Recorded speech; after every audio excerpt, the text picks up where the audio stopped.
Diwata, napasugod sa kanyang parisan. Bakit kaya? So ngayong maluwang na yung oras mo, 'di ba? Tapos na election, tapos okay naman yung parisan mo ngayon. May plano ka pa bang magtayo ng ibang negosyo maliban sa parisan? Dito si Diwata ngayon. Ayan. Kung nakikita nyo, kumakain ngayon. Puno yung lamesa niya.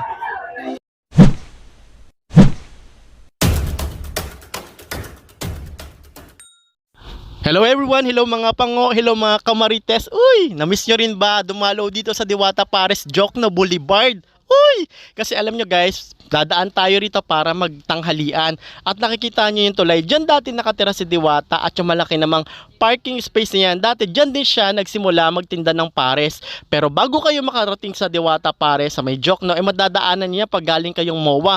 Ang mga nakakalungkot lang talaga rito, may hirap na talaga sumakay ng e-bike papunta at saka pabalik kasi hindi na rin ganon kapatok talaga, aminin natin, yung parisan ni Diwata. At ngayon nga ba, marami pa bang kumakain sa parisan ni Diwata? Yan, yung titignan natin. So, let's go! So, hey guys, so nandito tayo ngayon sa parisan ni Diwata sa may Pasay branch. At ngayon nga, kasalukuyan, update ko kayo kung ano na nga ba yung nangyari dito sa parisan ni Diwata. So, yung magiging entrance nyo na ngayon, dati ang entrance ay nandito. Kung nakikita nyo yan. Pero ngayon, yung magiging entrance po ng kanyang parking ay nandito na po sa may harapan. Ayan. So makikita nyo, dito na yung panibagong entrance. Dito na rin yung kainan ni Diwata. At ngayon ay kakain tayo. Kasi mga guys, dapat talaga pupunta ako sa isang Korean food or Japanese food. Hinahanap ko. Kaya ang ending ko, dito muna ako nag-lunch. Tapos habang mag-i-scroll ako, hanapin ko sa Facebook kung saan umahanap yung yung kainan ng Korean. Dito sa may Pasay din yung located. So ayan, punta tayo rito, try natin kumain. So let's go. At ang sabi nga ng iba, wala na daw kumakain kay Diwata. Kaya naman, pagpasok pa lang, they are wrong guys. Marami pa rin talaga. At check natin yung kanyang menu, kung ano-ano na yung mga tinitinda niya ngayon. Menu niya ngayon, may longganisa.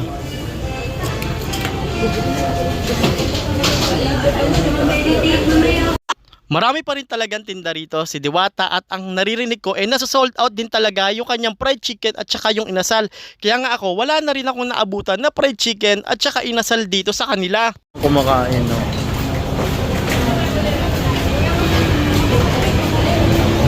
Gandun, kumakain. Puno. Dito tayo guys kay Diwata ngayon. Food trip muna tayo. So in order ko is liempo 140 na merong kasamang rice tsaka soft drinks. Tsaka yung paborito ko rito na longganisa. Ayan. So kadalasan ito lang naman yung ino-order ko rito kay Diwata. Hindi rin ako masyado sa pares. So pinaka-paborito ko rin talaga rito, undi manok or ito. Wala si Fiona ngayon may nasa tarima niya. Hinahanap ko si Fiona, wala si Fiona.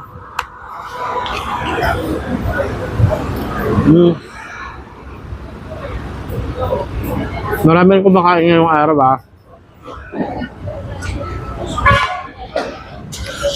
Kung nakikita niyo yung likod ko, maraming tao ngayon dito sa parisan ni Diwata. Maraming tao.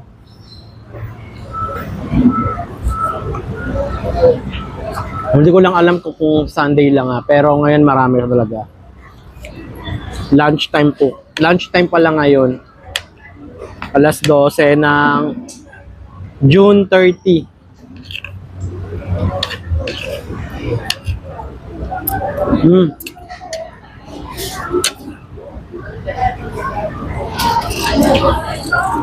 Hindi ko na nagamit yung GoPro ko.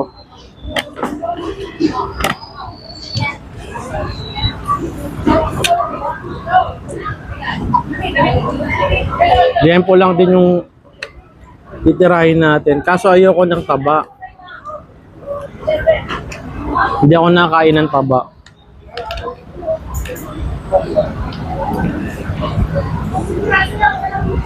Barbecue liempo pala ito ng Diwata.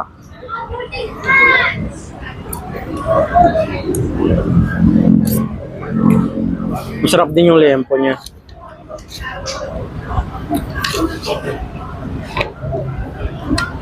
Sakto lang sa luto.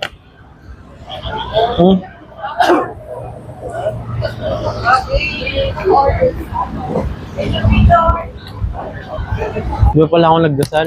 Kalimutan ko.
Ang daming kumakain dito guys, oh. Nakita niyo.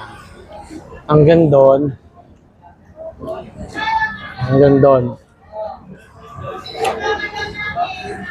So, halos papuno tong pwesto ni Diwata rito. Actually, sold out yung kanyang chicken ngayon eh. Yung barbecue tsaka yung fried chicken. Dito si Diwata ngayon, oh. Ayan, oh.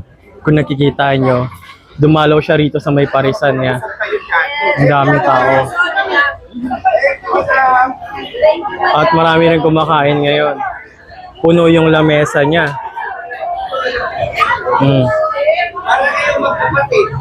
Pa-picture tayo kay Diwata. Swerte natin kasi nabutan natin si Diwata rito.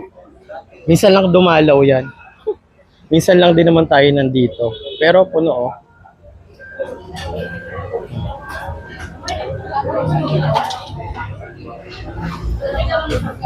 Mga parating pa na mga kumakain kay Diwata. At ang maganda rito, nandito si Diwata, nakikipag-usap siya sa mga ating mga adult na mga kumain dito. Ayan. Naka-color violet siya. So ngayong maluwang na yung oras mo, 'di ba? Tapos na election, tapos okay naman yung parisan mo ngayon. May plano ka pa bang magtayo ng ibang negosyo maliban sa parisan? Yes, actually meron na. Hindi ko lang piniflex kasi Ayun. maraming enggetera.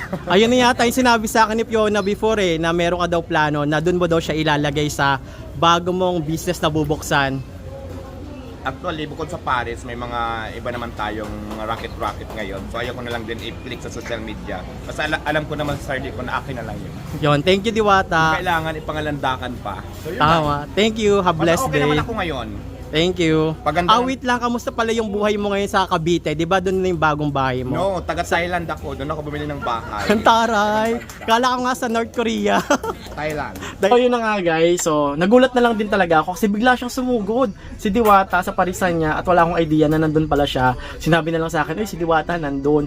So yun na nga, nakipag-usap naman siya sa mga kumakain and then chinek niya rin pala yung kanyang parisan kung marami pang kumakain. And swerte naman talaga na pagpunta niya, marami naman talagang kumakain. Tsaka kinumpara pa nga niya yung kainan sa kabila, sa katabi niya. Kasi meron doon lugawan, bagong tayo. Tapos kainan niya, narinig ko pa nga, mas marami pa rin talagang kumakain sa atin. So which is totoo naman na mas marami talagang kumakain sa kanya kumpara sa kabila. Kasi sa kabila may kainan din. So si Diwata, talaga naman, maliban sa kanyang parisan, marami pa rin naman talaga siyang negosyo. At yun nga sa mga basher niya, na kahit anong basher sa kanya, mas lalo pa siyang aangat. Dahil sa pangbabash ninyo, talagang mas lalo pa rin siyang kumikita. Dahil nga, kakabash nyo, mas more engagement. At saka si Diwata, kahit pa paano, yung financial niya is may naipon siya, stable na rin kahit pa paano, may sarili na siyang bahay, may sarili na rin siyang mga sasakyan, meron na rin siyang mga alagang dogs na talaga namang pag pinush niya, talagang mga sikat yung mga alaga niya. So yun lang talaga, iniisip lang talaga ni Diwata is positive.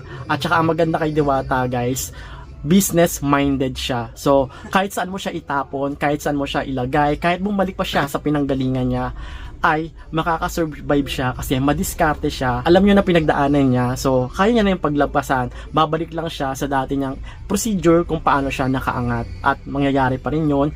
Ang kailangan lang talaga na gustong magbago ng ng netizen yung pag-uugali ni Diwata. Sa isang negosyante guys, ito lang masabi ko sa inyo, may temper lahat ng tao. Hindi kasi lahat pwede na nakangiti, nangitaan ka, lalo na kung hindi ka in good mood. Yun nga lang, kailangan talaga pag hindi ka good mood, huwag ka na lang lumabas kaysa mas ma-interpret ka ng ibang tao na suplado or mayabang, ganyan. So, ang mangyayari talaga niya, mas maganda, tahimik na lang siya. Kung may magpapapicture, humiti na lang. Kasi yun lang naman talaga yung satisfaction ng mga fans ni Diwata. And si Diwata pala guys, is takot na rin pala, takot din pala siya sa evil eye. When you say evil eye, sa mga negosyo kasi talagang importante na alam mo rin tong evil eye na to sa mga magtatayo. Mas maganda pagplanuhan nyo na kayo pa lang ang nakakaalam ng family mo. Huwag mo munang sasabihin sa mga friends mo kasi yung ibang tao ay evil eye yan. Or may mga sama ng loob sa'yo, may mga inggit, yung mga imbis na pagdasal nila na umunlad ka, maging successful ka sa buhay, may angat mo yung negosyo mo, ay ang nangyayari niyan, sisiraan ka pa niyan, panalangin pa nila na sana gumanyan ka, bumagsak ka. Yan yung mga klase ng tao na sobrang inggit, evil eye, yung mga ganyang klaseng tao na talagang hahanapan ka ng butas para masira ka. So yan talaga yung kinakatakutan ng mga negosyante. So to be honest, mas maganda pa nga maging simple na lang yung negosyo mo. Work hard until you meet your goal. So ganun. So kay Diwata rin talaga, marami pala siyang plano sa buhay maliban sa pagpapares. May mga negosyo pa rin talaga siya na hindi niya lang talaga binabanggit. At yun nga, napag-usapan namin ni Fiona before na meron nga daw itatayo si Diwata na bagong negosyo. Hula ko lang to maliban sa mga parisan, siguro parlor, ganon. Ano sa tingin nyo? Ano ba yung bagong itatayo ni Diwata na negosyo? Ano sa tingin nyo na ipapasok niya si Fiona doon? Kasi yun lang naman ang alam ko na pwedeng maging trabaho ni Fiona maliban sa pagpaparking, maging parlorista. Hindi naman pwede magpatayo si Diwata ng parking area at si Fiona yung magiging manager nun. So yun lang guys mga kapango. So yun lang yung update. Okay naman si Diwata, sobrang approachable niya, basta kilala ka niya. At sobrang nag-iingat lang din siya sa mga vlogger. Kasi alam naman natin yung ibang vlogger talaga namang naghahanap ng negativity sa isang sikat na tao para mag-viral lang yung kanyang video at para kumita ng pera. Meron nga rin akong i-open sa inyo. Alam niyo yung kay baga ng mama mo. So talagang nagkamali yung tao niya doon kasi nga yung plastic ng mantika nilublob sa mainit na tubig, ganyan, tapos binutas, ginunteng. So ang mali talaga doon ng staff niya, bakit ginawa yung kasi may toxic yung plastic. Pero guys, hindi naman kasalanan yun ng owner. Kasi kahit anong gawin ng owner na pangangaral sa mga staff niya, hindi niya alam or hindi niya talaga nababasa kung ano yung nasa utak ng mga tao niya. Yung baga ng mama mo, talagang narami-rami rin yung nag-bash sa kanya. Especially ang nag-post pala nun, vlogger ni Diwata, si Kuya Gaybins ba yun vlog? So siya yung binidyohan niya na yung mantika nilagay sa tapos pinost niya. So syempre maraming makakakuha ng negative sympathy. Syempre mababash yung isang negosyo, masisira. Imbis na i-educate nyo na ganito, ganyan, itama yung mali, dapat pinakita mo muna sa owner bago nyo i-post kasi sobrang laking kasiraan nun sa isang maliit na negosyo. Sa mga ibang mga vlogger talaga naman negativity yung hinahanap para lang kumita kasi alam niyo mga viewers yung gusto talaga nilang mapanood yung mga negative, yung mga bash, talaga yan mga. Pero pag may nakikita kang wow, sobrang umaangat na, doon na kasi pumapasok yung inggit.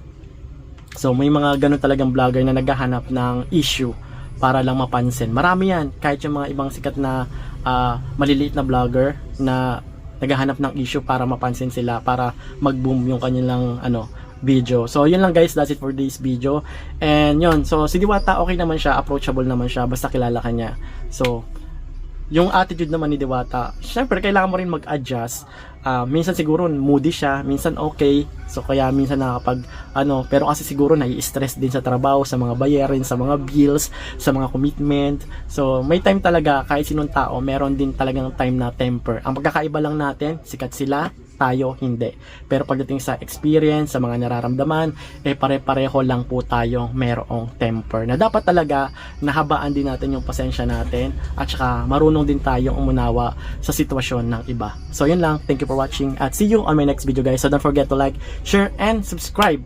So maraming salamat at bye-bye.